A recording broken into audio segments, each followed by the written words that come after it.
Good morning, students. I am here again with yet another very interesting poem from Unit 1. As we completed the best Christmas present in the world story from Unit 1, so let's start with the poem The Ant and the Cricket. A fable is a story often with animals as characters that convey a moral. This poem about an ant and a cricket contains an idea of far-reaching significance, which is as true of a four-legged cricket as of a two-legged one. Surely you have seen a cricket that has two legs. So, The Ant and the Cricket, it's an Aesop's fable. Fable is a story which has animals as its main characters and convey a moral. Now, Aesop was a very famous, fabulous Greek storyteller who wrote fables, and his entire collection of fable is known as Aesop's Fable. So this is the particular poem, The Ant and the Cricket, is also one of his collection. The poem has got two main characters in a particular, an ant and a cricket, and the poet here has shown the contrasting attitude of these two insects. A silly young cricket accustomed to sing through the warm sunny months of gay summer and spring. So in this two line, the poet says that there was a silly young cricket and he was to sing all the time throughout the season when it was warm, when months of sunny and spring he kept on singing and dancing away. So, in this two line, accustomed it means habitual and gay it means happy. Began to complain when he found that at home its cupboard was empty and winter was come.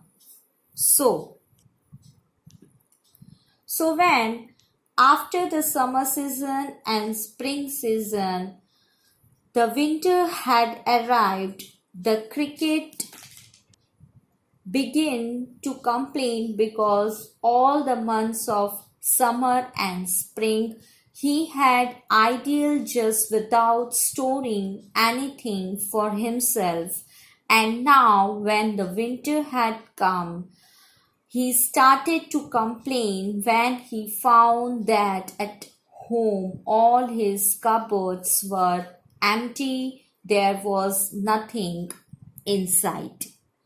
Not a crumb to be found on the snow-covered ground. So here, not a crumb. Crumb means it's a small piece of food. So when he went outside and he found that the entire ground was covered with snow, he could not find a piece of food to eat. Not a flower could he see, not a leaf on a tree. So, winter is such a season when there are no flowers on leaves or on the tree. Trees are totally bared and they are completely covered with snow. So in such a season, grasshopper could neither find a crumb to eat, nor he could see any flowers or leaves on the trees. Oh, what will become, says the cricket, of me? So now the cricket were very worried and he started to wonder on what will become of me? At last, by starvation and famine made bold.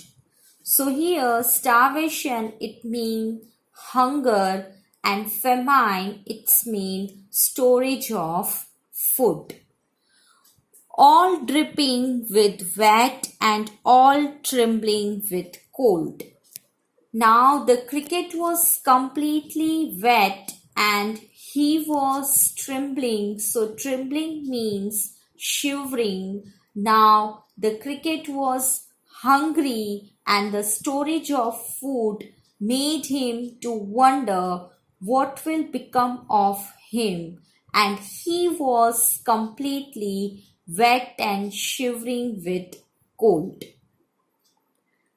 Away he set off to a miserly ant to see if, to keep him alive, he would grant. So then the cricket remembered that he had a friend ant, and he thought of going to this particular friend. So he set off towards an ant, and he wanted to see if, to keep himself alive, whether the ant would grant. So grant means to give, and what did he plan to ask? Let's see. Him shelter from rain and a mouthful of grain. He wished only to borrow. He would repay it tomorrow. Not he must die of starvation and sorrow. Now the cricket thought that he should go to his friend ant. He will ask for shelter from rain and mouthful of grain, means little bit of grain or food. He wished only to borrow. He would repay it tomorrow. The cricket will take everything, that shelter as well as food, from the ant on one promise that he said that he would definitely repay it tomorrow. And if not, if he doesn't get all this, then he must die of starvation and sorrow. Says the ant to the cricket, I am your servant and friend, but we ants never borrow, we ants never lend. So the ants were very polite and said that to cricket that I am your servant and friend, I will help you like a friend, but we ant have one policy, and that is neither we borrow nor we lend. So lend means to give. But tell me, dear cricket, did you lay nothing by? So lay nothing by means to save for future, to save something. So the ant asked to the cricket that didn't he save anything for winter? When the weather was warm, quoth the cricket, not I. So here, quoth means said. So when an ant asked him whether he saved anything, and cricket replied, not I, that I have not saved anything. My heart was so light that I sang day and night, for all nature looked gay. So this was the reply cricket said. He said that his heart was so light that he kept on singing all the time, day and night, because during spring or summer season, The nature looked so happy, so wonderful. He kept appreciating the nature, but he did not think about the difficult time that are going to come. You sang, sir, you say. This line was spoken by Anne that go then says and dance the winter away. Now the ant says it was very angry, it said to the cricket that since you had danced all the summer season and the spring season, you did not even care about storing up anything of yourself.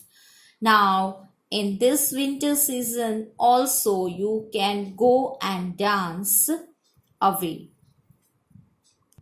Go then, seize the ant and dance the winter away. So, in other words, ant refused to help the cricket because ant knew that cricket would never repay. It would never kept its words, and even if today it help his friend cricket tomorrow, the cricket will just forget about it and will be the same, it will not change. Thus ending, he hastily lifted the wicket. So hastily means quickly lifted the wicket. So wicket are the wings of the cricket. It's clearly given in the picture, wings of the cricket. They are called as wicket. And out of the door turned the poor little cricket. Now, after it was being disappointed or being declined by the ants, the cricket got very angry. It lifted its wicket, its wings, and out of the door it went. Folks call this a fable. I will warrant it true. So, folks call this a fable. So, fable means a story which has animals as the character and convey the moral. Folks call this fable. I will warrant it true. Here, a warrant means promise or give a guarantee. Some crickets have 4 legs and some have 2. So, in this line, poet wants to explain that people called this a fable, a story, but it is very true, and it's not note that there are insects who having 4 legs, but there are also cricket who have 2. So here this phrase some have 2, it symbolizes the human beings. So students, I hope that you all are now clear with the poem and you like this poem. It's adapted from Aesop's fable. As I earlier discussed when I start the poem about Aesop's. So the poem has got 2 main characters in particular, an ant and a cricket, and the poet here has shown the contrasting attitude of these 2 insects. The ant is supposed to be very hardworking and very meticulously plan for the coming future, and that is why it store the food. It's a winter season when it cannot go out. On the other hand, the cricket is very lazy insect. It is happy to go luckily. It dances and it sings throughout the summer and the spring season, and it does not actually care about of different times. And at the end of this poem, when cricket go to the ant to ask for shelter and for food, the ant refuses to give it, and then the cricket learn a lesson that it should have planned for the winter season. It should have stored the food for itself, and it should have decided such strategies so that it could have faced the difficult time to come out. And the last line of this poem was very, very interesting and thought provoking meaning. It says that some cricket have 4 legs and some have 2. So it means the cricket which have 4 legs are obviously the insects, but the cricket with the 2 legs have, in compared with the 2 humans, we find some human as hardworking as ants, while some human as lazy as cricket. So, after reading this poem, we also learn something from this poem, that we have to be hardworking. Then and then only we can achieve goal in our life. So students, after reading this poem, now no laziness. You have to be hardworking. Pay attention in your studies. Pay attention in your goals. In this period up to this, till then, take care of yourself. We will meet in the next video. Stay at your home. Stay safe. Do revision of the chapter. Just read out. We will meet in the next video. Thank you. Goodbye.